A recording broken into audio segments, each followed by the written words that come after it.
Hello, in this video we're gonna check what processor does the Steam Deck have. So to do this, first let's click on the Steam, then go to the settings, right here find the system.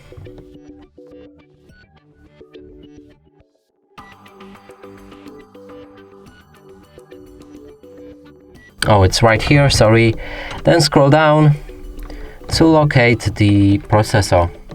It should be in the hardware, and the CPU is authentic AMD, it's AMD custom APU 0405, it's 2.8 GHz, it has 4 physical cores, 8 logical, and that's basically it.